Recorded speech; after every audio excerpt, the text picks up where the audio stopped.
Welcome to TOCHI Stories. Please don't forget to like, subscribe, and turn on post notification because it will mean the whole world to me. Now, let's get right into the story. Brace yourself.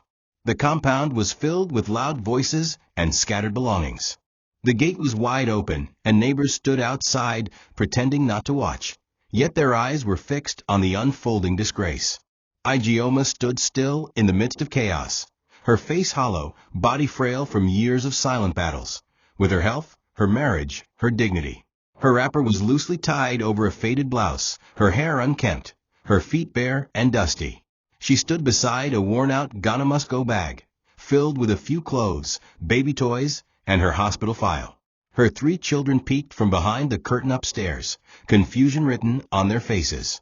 Her mother-in-law, a thick-set woman with a permanent scowl and sharp tongue, stood by the door barking curses like a rabid dog. "You this sickly thing. Useless woman. You're not even a wife, just a breeding tool. Now that you've given us 3 children, you can carry your curse and go." Chuka, the man who once promised to love her with her condition, stood with arms folded, unmoved. He watched his wife of 7 years like she was an inconvenience, not the mother of his children. A younger woman in tight jeans and red lipstick stood beside him, holding his arm proudly. Her eyes flicked between Igoma and the crowd with a smirk of victory. "Shebi, you said you're the only one who can carry children for him," she sneered.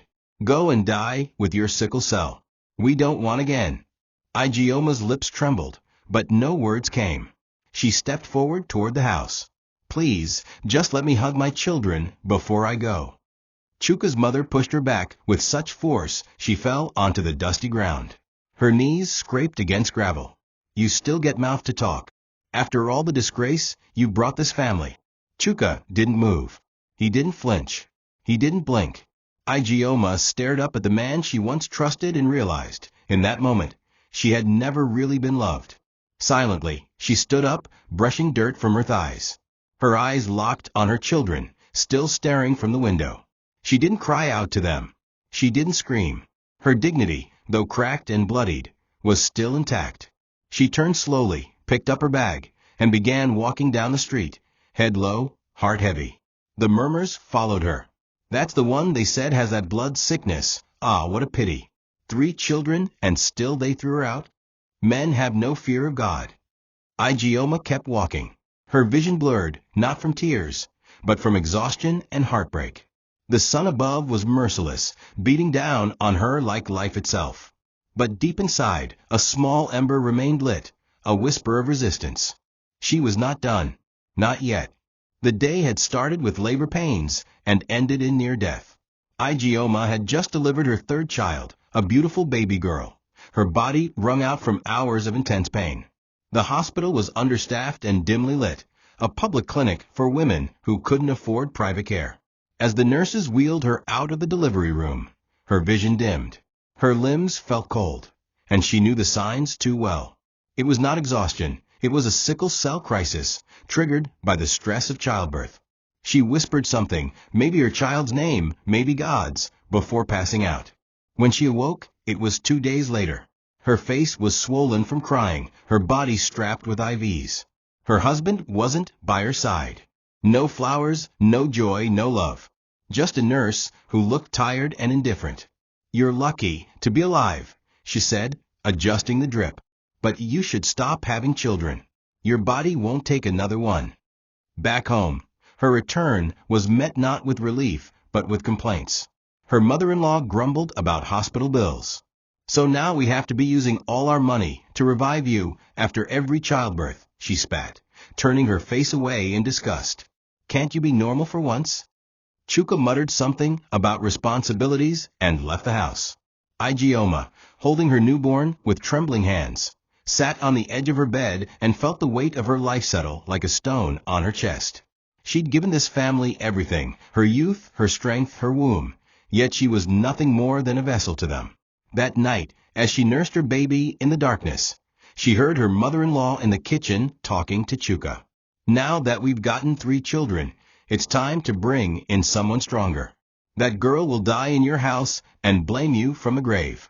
Find another wife before it's too late." Those words echoed in her mind long after they'd gone to bed.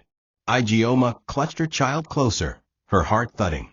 She thought about leaving, but where would she go? She had no father. Her mother was barely surviving in the village. She had no money of her own, no savings. Every naira she made from hawking goods on the street went into the family's feeding and her children's school fees. Even her health was used against her. Diseased, they whispered behind her back. Unlucky.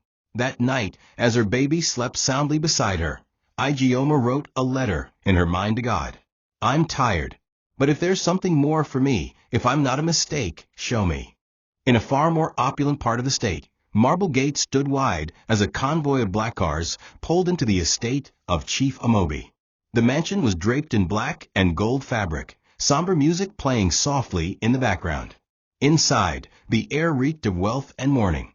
Portraits of Denzel, handsome, strong-jawed, dressed in designer suits, adorned the walls. A casket, covered in white roses, sat beneath a glass dome. Hundreds came to pay their respects. Politicians, celebrities, business moguls. All mourning the only son of the great Chief Amobi, who had been killed in a shootout with police just 2 weeks before. The media painted it as a tragic mistake. But behind closed doors, Chief Amobi was falling apart. His empire was crumbling. His legacy, dead, destroyed, humiliated. But that wasn't the end of the storm. 3 days after the funeral, a quiet man arrived at the estate holding a sealed brown envelope. He was from the Department of Forensic Pathology. The autopsy on Denzel had revealed something strange. A rare blood marker inconsistent with Amobi's family line. The DNA test had been rerun thrice, to be sure. The results were now in Chief Amobi's trembling hands. He tore the envelope open, eyes darting across the page. Then silence. Absolute, terrifying silence. His face paled. He stood, walked over to his wife Adiz, and without warning, slapped her so hard she staggered into a vase. The room erupted. Guards rushed in. She gasped, her face bleeding. "What did you do?" he roared. "Where is my child? Who did you give me?" Adiz crumbled. It had been over 2 decades. She thought the secret would die with her. But secrets, like seeds, always sprouted. And this one had blossomed into destruction. Trembling, cornered, she confessed the one thing she thought she'd buried forever. She had sickle cell. I was scared. They said she wouldn't live. I made the doctor switch her. I gave our daughter away. Chief Amobi's face contorted into a mask of horror. His legacy was gone. His bloodline had been stolen. And somewhere out there was a child he had never met. His real daughter. The hospital was dimly lit, despite its elite reputation. It was the kind of place where powerful women came to give birth without judgment, questions, or prying eyes. Adiz lay weak on the bed, her eyes swollen from crying, her body aching after labor. The nurse had stepped out, giving her a moment of silence after she received the diagnosis. The child has SS genotype, the pediatrician had said flatly. She may not live long. That one sentence shattered every wall Adiz had built. After 7 miscarriages, endless prayers, IVF rounds, and ridicule from her in-laws, she had finally birthed a child. But fate had played a cruel joke. Her family, particularly Chief Amobi's mother, would never accept a sick child as heir. Adiz's mind swirled with shame, fear, and panic. Her baby, a tiny girl wrapped in white, whimpered softly beside her. She couldn't even look at her without trembling. Her phone buzzed. Her husband had just left a business meeting and was asking if he could bring a film crew to document the baby's arrival. That was when the doctor, Dr. Felix, came in. An older man with graying temples and soft-spoken words. "Madam," he said carefully, "there is another child born tonight. A boy. Very healthy. Mother is from the village. Single. Baby will likely grow in poverty." Nobody would question anything if he didn't finish the sentence, but the unspoken suggestion hung in the air like smoke. Adiz sat upright in the bed, her lips trembling. "You're saying we take the boy and leave her?" Her heart beat wildly. "No," she whispered. I can't do that." But Dr. Felix remained calm. "I won't ask again, madam. If you want this to go away, It must be now. The window is small. Adi's breathing quickened. She turned to her child, so small, so unaware of the decision about to define her life. She remembered the shame of being mocked by her husband's relatives. The years of crying into a pillow. She turned away, shut her eyes, and whispered, "Do it." By dawn, the switch had been made. The girl, barely a few hours old, was handed over to a midwife and tagged with a new name, Igoma. The boy, now cradled beside Adi's, became Denzel Amobi, heir to a billion-dollar empire. The real mother, a poor woman named Nena, never knew her baby had been exchanged. She had passed out during labor from exhaustion and awoke to the nurse handing her a baby girl. Confused, she accepted it quietly. "You're lucky," the nurse had said. She survived by a miracle. Nena named her Igoma, which meant safe journey. A name that would carry her through the fires of abandonment, sickness, and injustice. And so, the two lives began, one in a palace built on lies, the other in a rented room with leaking roofs. One destined for ruin, the other for grace, but only after passing through hell. Nena was barely surviving herself when she brought Igoma home. The one-room zinc-roofed structure leaked when it rained and boiled like a furnace when the sun rose. She had no job, only a small tray from which she sold roasted plantains by the roadside. Igoma was a fragile child, constantly sick, always crying. Nena often spent nights rocking her against her chest, whispering songs from her own childhood, praying the baby would make it to the morning. She knew something was different about this child, not just the health, but the eyes. They were too aware, too pained, like she had carried sorrow from the womb. Neighbors whispered that the child was cursed. Some said she wouldn't live long. One woman even suggested abandoning her at the church. But Nena didn't. She didn't love well, she didn't nurture gently, but she didn't abandon her. "If God gave me this one," she often muttered, "then I will raise her the best I can." As Igoma grew, the suffering only deepened. She would fall ill almost every month, high fevers, bone pain, breathlessness. The hospital visits were constant, and the bills unbearable. Nena resorted to local herbs when the clinics rejected them for lack of funds. At 5 years old, Igoma collapsed at the village New Yam festival. Her body convulsed in the dirt as elders shouted that she was possessed. "It's that disease," someone murmured. "The one from cursed blood." No one came to help.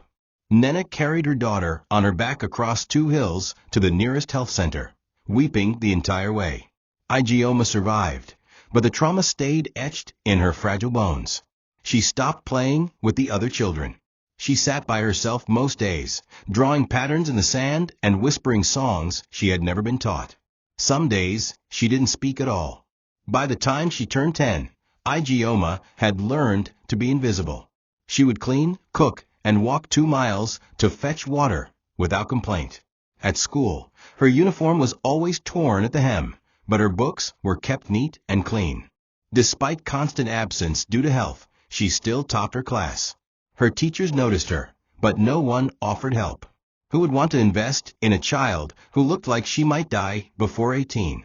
Igoma knew it too. She stopped dreaming big. "I just want to be well enough to finish school," she once told her classmate. But God had other plans, cruel ones first, but miraculous later. She had been thrown into a world not meant for her. But she was still here, surviving, breathing, barely. From his first step, Denzel lived in abundance. His nursery had chandeliers. His clothes came from Paris. Every birthday was a spectacle, bouncing castles, horse rides, fireworks, even celebrities flown in to perform. Chief Amobi adored him, proud to finally have a true heir after years of barrenness. Adiz played the doting mother, overcompensating with gifts and praise to bury the guilt that festered inside her. But Denzel, despite having everything, had no boundaries. He screamed when things didn't go his way, broke toys just to watch his parents replace them. By age 7, he had slapped a maid and laughed about it. "He's just spirited," Adiz told the therapist. "He's strong-willed, like his father." Chief Amobi saw the red flags, but pushed them aside. "The boy just needs toughening," he'd say. "He'll grow into a leader." But Denzel didn't grow into a leader. He grew into a monster. At 13, he was expelled from school for vandalizing the science lab. At 15, he got his first car and crashed it within a week while drunk. The driver was blamed. At 16, he was arrested for beating a traffic officer, but the incident was erased with one phone call. Every mistake was covered with money, every warning silenced. Adiz watched silently, her soul rotting with shame. Every time she thought to confess, she remembered the baby she gave up, and how she might never be found. She had to keep the lie alive. If the truth came out, her world would crumble. So she fed the monster. She bought him silence, bought herself time. But time was running out. By the time Denzel turned 25, he was feared more than loved. He was known in the underground as someone you didn't cross. Rumors of rape, cultism, and arms dealing surrounded him, but never stuck. His parents tried one last intervention: rehab in London. He escaped after 2 weeks and returned with a scar and a gun. "This is who I am," he told his mother. "Stop trying to change it." Adiz cried all night. Chief Amobi drank himself into silence. Their empire began to falter. Political allies distanced themselves. Investments failed. Denzel didn't care. He had no sense of consequence. He had never been taught one. And when he finally died in that botched robbery attempt, it wasn't grief that consumed his parents. It was shame. And a lingering question: who was this boy? Because deep in their bones, they suspected he had never been theirs. The first time Igoma ever received a textbook of her own, she cried. It wasn't new. Its cover was half torn, the corners eaten by termites, but it belonged to her. Her neighbor, Mama Chinyere, had found it in her son's discarded things. That single gesture sparked something in Igoma's heart, a fire she had never known. Her bones ached constantly, her limbs swelled every month, but her mind was sharp. School became her escape. Her uniform was threadbare, her sandals had holes, and her exercise books were filled with patched-up pages. But she studied like her life depended on it, because it did. Her dream wasn't to be rich or famous. It was to matter. She wanted someone someday to look at her and not see a disease or a mistake, but a person, a soul. She had learned to smile through pain, but inside, she carried questions no child should. Why was I born to suffer? Why does God watch and say nothing? Her resilience was unnatural. During sickle cell attacks, she would hide in the school bathroom, biting her tongue so she wouldn't scream and be sent home. She memorized formulas while clutching her chest in pain. On days she couldn't walk, she would crawl to the window just to catch her neighbor's revision class through the slats. Her teacher, Mr. Ease, began to notice her. He offered to coach her after school for free. For the first time, someone called her brilliant instead of sickly. She began winning essay competitions. Her name was mentioned at PTA meetings.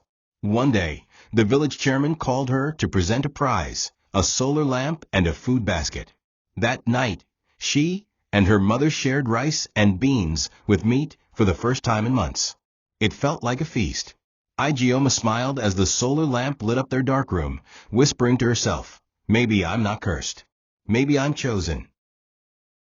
But fate, as always, came with claws. Just when she was about to write her senior school exam, the WAC, she fell gravely ill. Her crisis came suddenly, collapsing her in class. She was rushed to the clinic but couldn't afford treatment. Nena begged door to door for help, but no one answered. Igoma missed her exams. Her scholarship was revoked. The school said rules were rules. That night, lying on a mat with tears soaking her pillow, Igoma whispered prayer. It wasn't a plea to survive. It was a plea to be remembered if she died. God, if you take me now, let someone know I tried. That I wanted to be more than this body. She drifted into unconsciousness. She survived the night barely. But something broke in her. She didn't give up, she just grew quieter. She learned to walk through life like a ghost, unseen, unheard, but present. Always present. Denzel's name carried weight, the kind that instilled fear, not respect. By the time he was 20, he was no longer just Chief Amobi's son. He was a headline, a reputation, a scandal waiting to happen. The first time he stabbed a classmate during a fight, the media was paid to say it was mutual aggression. The other boy was expelled. Denzel remained. By now, Adiz couldn't sleep at night. Her pillow was soaked daily with tears. She watched her son, not born of her blood, spiral into madness and couldn't stop it. But the guilt made her protect him fiercely. "He's just misunderstood," she would whisper. But even she knew that wasn't true. His heart was hard, his smile cruel. There was no light in his eyes, only entitlement and rage. She had traded her daughter for this. Chief Amobi's patience began to wear thin. Denzel had cost him multiple political alliances. His erratic behavior drew suspicion, and opponents began whispering that Chief Amobi had no control over his own house. One night, Denzel arrived home high and bloody. He had gotten into a fight at a club. He laughed as the guards helped him into the mansion. "They should be lucky I didn't kill them," he slurred. That night, Chief Amobi stood over his sleeping form and wept. His tears weren't just of disappointment, they were of confusion. He had started to question whether Denzel was truly his blood. Denzel didn't resemble anyone in the family. He had none of the traits of his lineage. It nagged at him until it became an obsession. Quietly, he ordered a DNA test. The results came back just a few days before Denzel's death. They confirmed his worst fear. Denzel was not his son. Chief Amobi didn't confront Adiz immediately. He waited. But fate moved faster. Denzel was caught in a robbery gone wrong. The CCTV footage shocked the nation. A billionaire's son wielding a gun, commanding thugs, leading violence. He was gunned down by police after trying to shoot a security officer. The news rocked the country. Protesters stood at the estate gates, calling the Amobi legacy a fraud. That night, Chief Amobi summoned Adiz and placed the DNA result on the table. "Who is he?" he asked coldly. She collapsed to the floor, weeping like a child. And for the first time in their marriage, he didn't rush to help her. The house was quiet except for the sound of her confession, the night, the doctor, the bribe, the baby swap. The lie that birthed their downfall. By the time Igoma turned 23, she had stopped expecting miracles. She had learned to accept life's bitter taste and swallow it with silence. She helped Nena with her roasting business, still endured periodic hospital visits, and stayed away from love until she met Chuka. He was charming, kind, and respectful. A young mechanic who treated her like she mattered. He would come to the stall to buy plantain, crack jokes, and ask about her day. At first, she dismissed him. Men didn't approach her unless it was to ask, "Are you sick?" But Chuka kept returning. He said he liked her eyes. He said her silence was calming.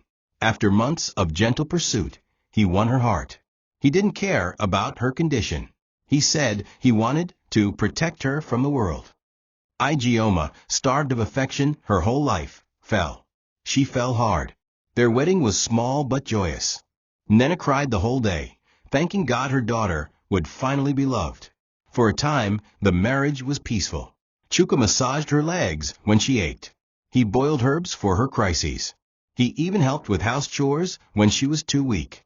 They had their first child, a boy, and Chuka beamed with pride. "You've made me a father," he said, kissing her forehead. But the love began to fade when Igoma fell ill during her second pregnancy. Her health worsened. Chuka's patience thinned. His mother, a domineering woman who believed in strong bloodlines, moved in to help and instead poisoned the air. "You married a corpse," she spat one day. "What if she dies and leaves you with all these children? Marry a real woman." Chuka didn't defend her. He just walked away. By the third child, the abuse was no longer subtle. Chuka would mock her in public, call her walking hospital. His mother controlled everything, from feeding to finances to parenting. Igoma was reduced to a breeder, stripped of respect, forced to endure insults for the sake of her children. When she tried to speak up, she was silenced with slaps. "You're lucky we haven't sent you back to the gutter," her mother-in-law often warned. "3 children is enough from you." Igoma held on, prayed harder, fasted until she fainted, all in the hope that one day things would change. But deep in her heart, a truth began to grow. She had married into a prison, and no one was coming to rescue her. The house was quieter than usual, unnaturally so. Chief Amobi sat on the edge of the chaise lounge in his private study, the letter from the DNA center still trembling in his hand. He had read it 10 times. It never changed.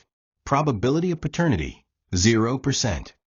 His chest rose with slow, calculated fury. For decades, he had walked with the pride of a man who believed he had secured his lineage. He had sacrificed everything, loyalty, friends, even his soul in politics, to build an empire for Denzel. But now the empire had no heir. Just a dead boy who never belonged to him.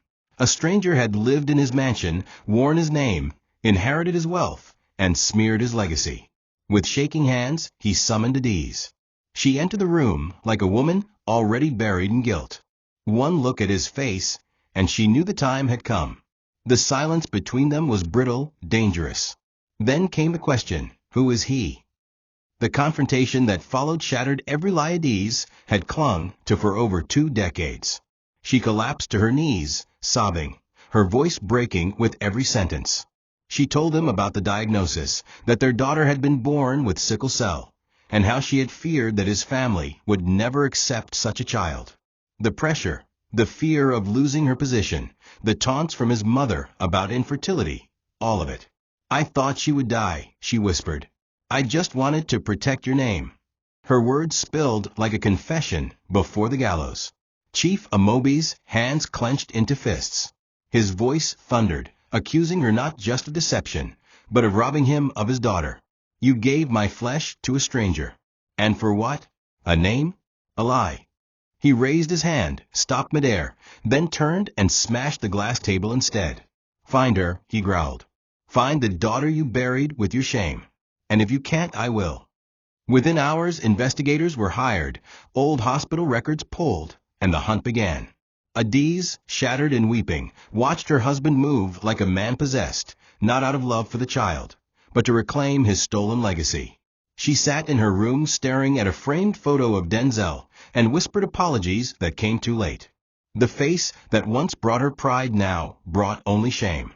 She had traded blood for convenience. Now that blood was out there somewhere, a girl who had likely grown up believing she was unwanted. The irony stung. She had tried to save face, but in doing so, she had lost everything.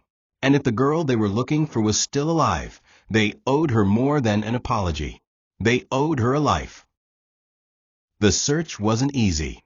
Hospital archives were incomplete.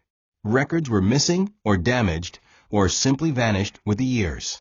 Dr. Felix, the retired physician who orchestrated the swap, had relocated abroad after a corruption scandal and hadn't been heard from in years. Adiz and Chief Amobi sat with private investigators for hours, recounting the events of that night. Every detail mattered: the time of birth, the attending nurse, the ward number. The team compiled a short list of 11 baby girls born that same night in the same hospital. Only 5 had birth records. One had died of pneumonia at age 3. Another had migrated with her family to Ghana. The rest scattered. It was like chasing shadows in a fog. But they didn't stop. Adiz was a woman on the brink of madness, her guilt like a noose around her throat. Chief Amobi was fueled by rage and pride, not remorse. To him, this wasn't about emotion. It was about fixing a wound that had festered too long. After weeks of digging, a promising lead surfaced. A girl named Igoma Nene Okoye, born within minutes of Adiz's delivery, had shown up in a remote village registry. No father's name. Mother listed as Nene Okoye vendor. The child had been hospitalized multiple times as a minor for sickle cell crises. The trail led to a slum settlement near Agbaru, where a local clinic confirmed the girl had visited regularly for over 20 years. Her file, though tattered, carried a faded photograph taken years ago, a thin girl with haunting eyes. She never smiled, the nurse recalled. She always came alone. That face pierced Adiz's soul. She knew. No DNA test was needed to tell her that was her daughter. She collapsed in the hallway of the clinic, sobbing uncontrollably. "I gave away my own soul." Within 48 hours, Chief Amobi's team tracked Igoma's last known location. But the story had changed. Igoma was no longer in the house listed on file. Her husband's family threw her out, a neighbor said. She's been sleeping in front of the school compound, sometimes under the bridge. The billionaire stared blankly. His daughter, the one he never knew, was homeless. His bloodline had roamed the streets while he built estates and towers. Adiz fell on her knees in the mud outside the kiosk, where Igoma had been seen. "God, please," she whispered, "don't let me be too late again." For the first time, pride melted from Chief Amobi's face. His voice cracked as he muttered, "Let's find her before the world loses her again." Igoma hadn't eaten in 2 days. Her lips were cracked, her eyes sunken. She slept on cardboard under a shed near the old community library, clutching a plastic bag that held her last remaining possessions: her children's birth certificates, a photograph of her boys, and a tattered wrapper from her wedding. Each night, she walked to the school gate and sat beneath the tree across the road, just to watch her children from a distance. She never tried to speak to them. Chuka had warned her, "If you come near them again, I'll finish you." His new wife once hurled a stone at her, shouting, "You're a disease. Go back to the grave you crawled from." Igoma said nothing. She simply sat and watched.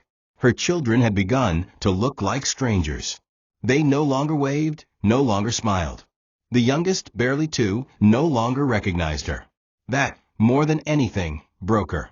That evening, as the sun dipped below the roofs, Igoma felt the telltale ache begin in her joints. Her crisis always started small, an ache in her back, a stiffness in her legs. She tried to stand, but her knees buckled. She leaned against a tree, panting. Within minutes, her fingers twisted inward. Her chest tightened. She fell to her knees, eyes bulging. She tried to cry out, but no one looked. The market women were closing their stalls. Children were being rushed home. The world spun. The pain became unbearable, blinding, crushing. She collapsed onto the earth, trembling violently. For the first time in years, she wished for death. Not peace. Not rest. Just an end to this cursed life. But death didn't come. Instead, a hand touched her shoulder. Then another. A stranger, a young teacher from the nearby school, had seen her fall. "Please," he shouted. "Somebody help. She's dying." She woke up in a hospital. The room was white, the sheets clean. For a moment, she thought she had crossed over. Then she saw the 4-bag, the fan turning slowly above, and the nurse beside her. Her eyes fluttered open fully and adjusted to the light, just in time to see 2 well-dressed strangers step into the room. The man was tall, regal, in a black native attire with a lion head pendant on his chest. The woman, tears already streaming down her cheeks, held a manila folder tightly to her chest. Igoma sat up weakly, alarmed. "Who are you?" she croaked. Adiz stepped forward, eyes brimming. "I'm your mother," she whispered. "And we've been searching for you for 26 years." Chief Amobi opened the folder and placed a DNA result on the table. Igoma blinked. Her world tilted. "No," she murmured. "No, this is a mistake." But it wasn't. Igoma sat there, dazed. Her lips parted, but no sound came out. Her eyes darted from the DNA result to the faces in front of her, unfamiliar yet disturbingly familiar. Adiz took a trembling step forward, her voice soft and cracked. "I know this is too much. I don't expect forgiveness. I just want you to know the truth. We've been searching for years. We were lied to. I gave birth to you. I am your mother." The room spun as Igoma's breathing quickened. The nurse rushed to calm her, but Igoma raised a hand to stop anyone from touching her. Her face tightened, her body stiff. "Do you know what I've been through?" she whispered. "Do you know how many times I almost died? How many times I begged God to kill me because I thought I wasn't supposed to exist?" Her voice broke. "And you show up now with a file and a sorry?" Chief Amobi didn't speak at first. He simply stepped forward and knelt before her.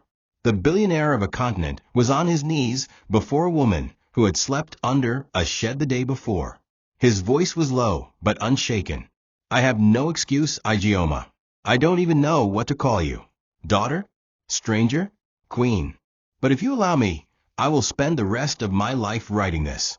The truth is, I did not know. Not until it was too late. And I don't ask that you come back with us because we're rich or regretful, but because you belong with us. You always have.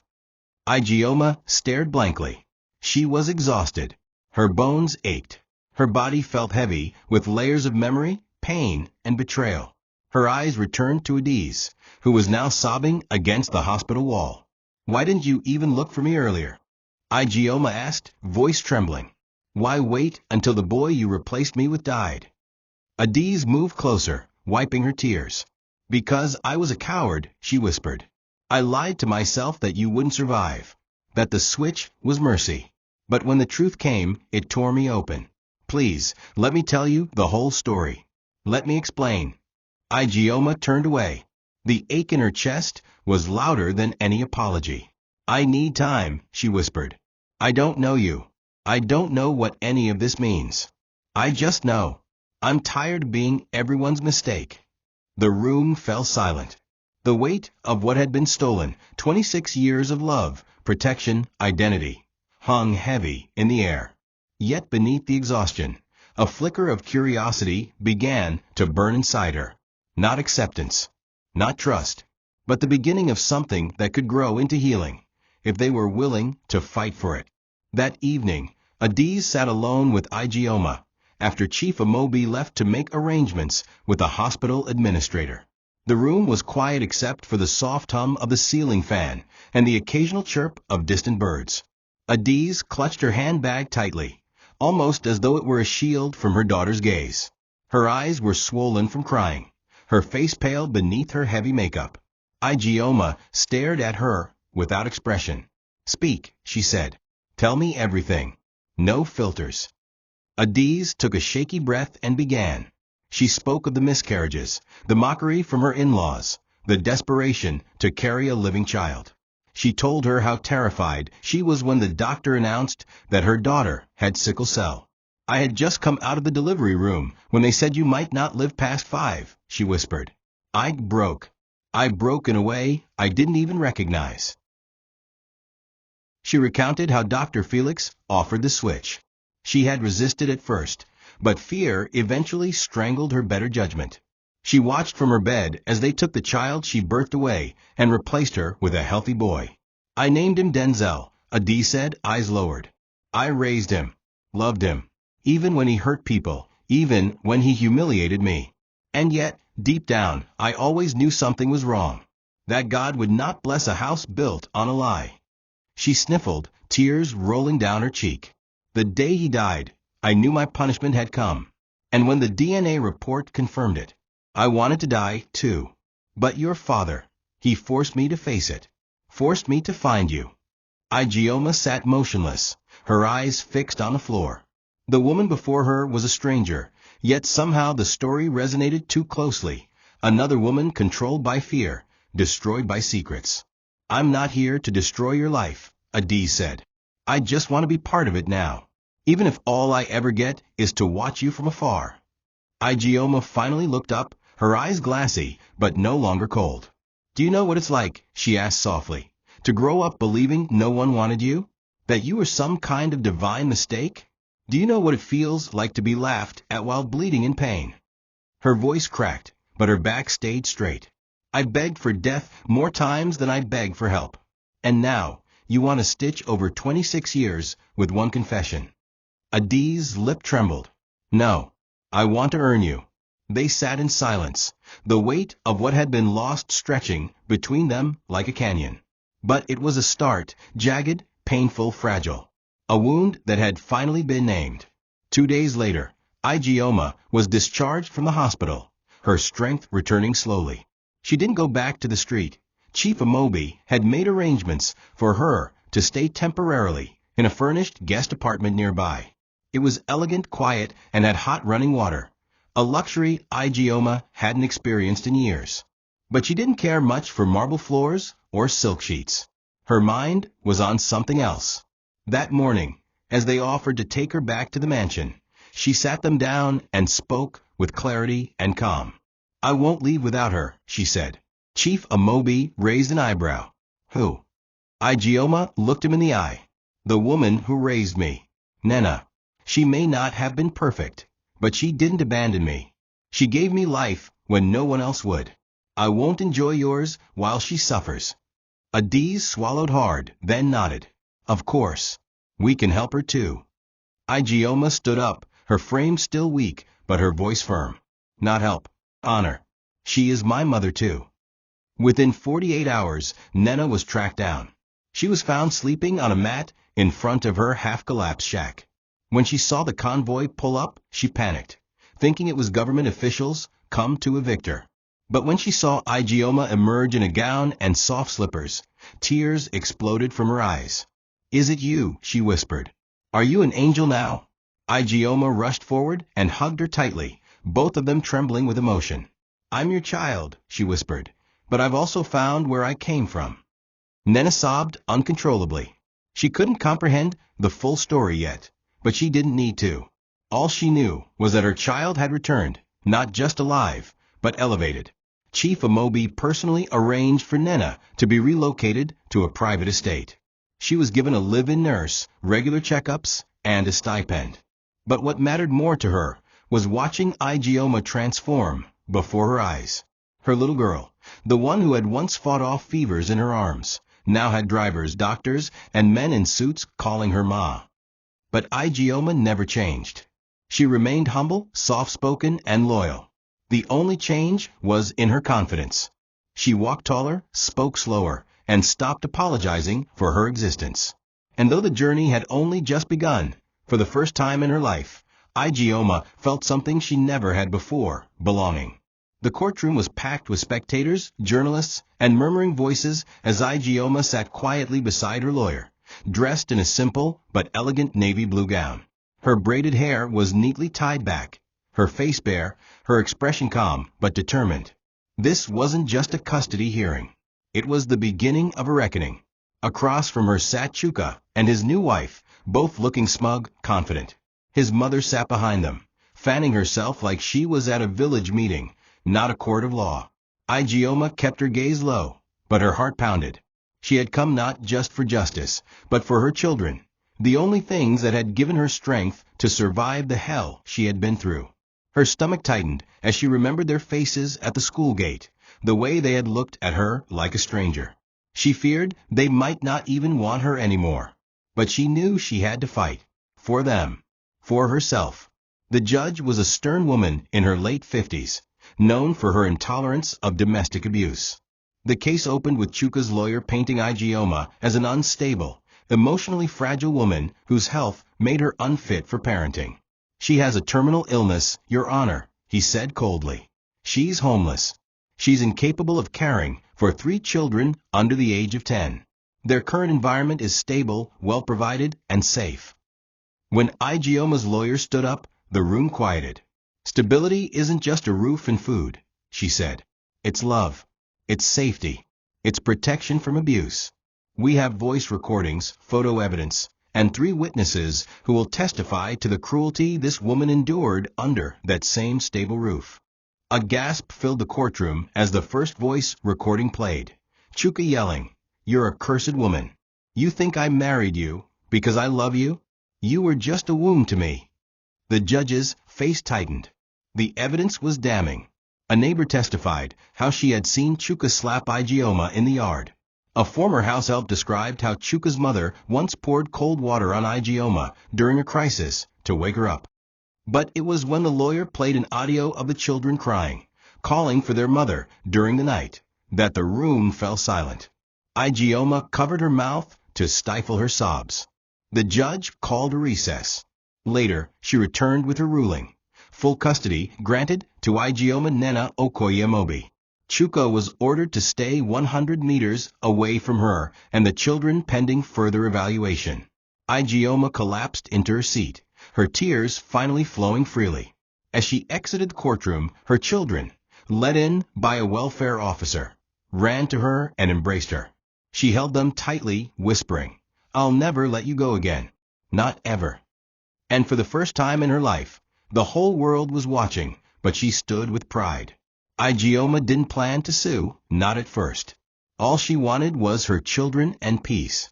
But the more she uncovered, the extent of the physical abuse, the way Chuka and his mother had manipulated school records to cut her off, the bank statements showing her inheritance being spent without her knowledge, the more she realized that silence would only let them continue. With the encouragement of Chief Amobi and the full support of a top-tier legal team, Igoma filed a lawsuit for unlawful eviction, child endangerment, assault, and emotional trauma. At first, Chuka laughed it off. "She's bluffing," he told his friends.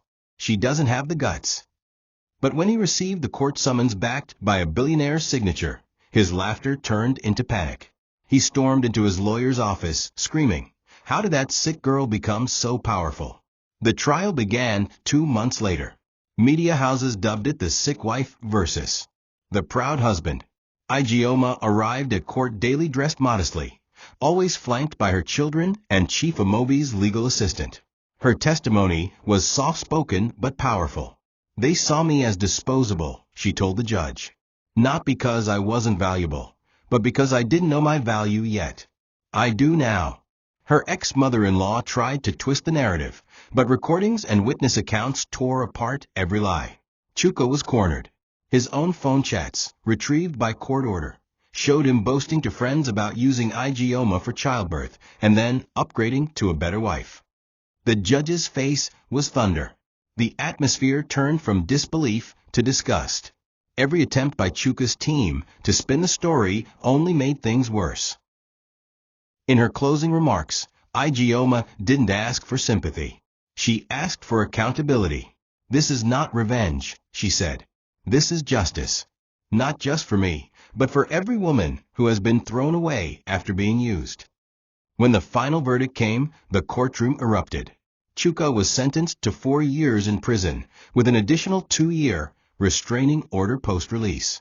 His mother collapsed outside the courtroom, screaming curses that no one paid attention to. His new wife was nowhere to be found. She had packed her bags and disappeared the night before the sentencing. Igoma emerged from the building with her head high, her children by her side. Cameras flashed, but her focus was only on them. She bent down, kissed their foreheads, and said, "We're going home. And this time, no one will ever throw us away again." 6 months after the trial, Igoma stood at the foundation-laying ceremony of a new women's shelter in Agbro, the very place she once begged for food. The sign read, "The Nena Haven, a safe place for women who were once forgotten." She was now a silent investor in a major medical foundation for sickle cell warriors, sponsoring research, hospital beds, and emergency relief grants for mothers of children with the condition. Invitations poured in for interviews, documentaries, and global panels, but she turned most of them down. Her focus was quiet work, real impact. Her face had become a symbol of resilience, but her heart remained the same, gentle, reflective, grounded. Every month, she visited local schools to speak with young girls about self-worth and survival. She told them, "You are not broken. You are not cursed. You are only beginning." Her relationship with Chief Amobi and Adiz had softened. It wasn't perfect, but it was healing. Adiz remained apologetic and attentive, never overstepping boundaries. She often sat with Nena, helping her with puzzles or cooking local dishes together. Igoma had made it clear, forgiveness would come in layers, not a ceremony. She had learned to speak for herself, to say no, to choose herself even when others begged otherwise. Her children had adjusted beautifully. They now lived in a spacious house near the estate, attended good schools, and laughed freely. They had begun to call Chief Amobi Grandpa, a word that once would have sounded foreign on their lips. For Igoma, this was her reward, not the wealth, not the recognition, but the peace that came from choosing herself. At the annual Women's Bravery Awards, she received a standing ovation after a short speech where she said, "They threw me out thinking I was dust. But dust becomes clay, and clay, when shaped, can build a fortress." Her story was no longer just hers. It belonged to every woman who had survived heartbreak, rejection, and abandonment. She had not only reclaimed her name, her children, and her dignity, she had become a light for others. And when asked what her next dream was, she smiled softly and replied, "To build something that outlives the pain I was born into." The audience erupted in applause. Somewhere in that crowd, Nena wiped her tears and whispered, "My child has become a nation." The newspaper obituary was small and unceremonious. Dr. Felix Annezy, retired physician, aged 76, passed away quietly in Johannesburg. No surviving spouse or children. There was no grand funeral, no mourning family, no wreaths or tributes. Just a cremation request, and a few legal instructions to be carried out by a paid agency. The man who had orchestrated the greatest deception in Chief Amobi's family, the man who had swapped two lives like they were objects on a shelf, had died alone. When the news reached Nigeria, Chief Amobi read it in silence. His fingers crumpled the newspaper as Adiz sat across the room, her face unreadable. "The man who buried our child in another woman's arms," Amobi muttered. "He died exactly the way he lived, in secret." Adiz nodded, but not without consequence. That night, Adiz had a dream, the same one she had many times since finding Igoma. She saw herself lying in the hospital bed all over again, holding a baby girl with pale skin and red-rimmed eyes. The doctor entered, his voice clipped and quiet. "She may not survive," he said. "There's another child, born just a few hours ago. A boy, healthy." In the dream, Adiz didn't speak. She simply handed over the baby without a sound. And when she reached for the other child, her hands turned to smoke. She always woke up screaming, but this time she didn't. She opened her eyes slowly, looked at her hands, and whispered, "You're still here." That morning, she lit a small candle and whispered a prayer. Not for Dr. Felix, but for the girl she gave away and the woman she had now returned to. Igoma did not attend the funeral. She had no words to waste on a man who never once looked for her after changing the course of her entire life. Instead, she spent that day with her children, planting a small garden outside their new home. She didn't tell them about Dr. Felix, not yet. Some truths could wait until they were older. As she placed the final seedling in the ground, she looked up at the sky. The sun was setting, casting warm hues over the lawn. "You can't undo a storm," she whispered to herself, "but you can choose what grows after it." That evening, she lit a single white candle in her room. Not for vengeance, not for him, but for peace. Because the man who tried to erase her had failed. She had bloomed, despite him. In spite of him. The housewarming ceremony was modest, intimate, and full of light. Igioma's new home stood tall on the land where she once slept in a makeshift kiosk, now transformed into a two-story home with rose gardens, swings for her children, and a quiet reading corner she built just for herself. Inside, the dining table was set with local dishes, ugba, jollof rice, yam porridge, goat meat, and a fresh pineapple punch. The guests included old neighbors who once ignored her, teachers who once doubted her, and women who had once shared tears in hospital waiting rooms. But at the center of the event sat two women who represented the very essence of her life's journey. Nena, the woman who raised her in brokenness, and Adiz, the woman who birthed her in fear. Nena wore a new wrapper and a silk blouse. Her eyes sparkled as she watched the crowd. Adiz, sitting across the table, kept her hands folded on her lap, her movements quiet, her words fewer. There was still distance between them, but also something unspoken, a shared grief, a shared pride. When a journalist from a women's magazine asked for a photograph of the two mothers of the moment, Igoma simply smiled and stepped between them, wrapping an arm around each. "This is not a picture of perfection," she said. "It is a picture of endurance." Her children clung to her dress, giggling.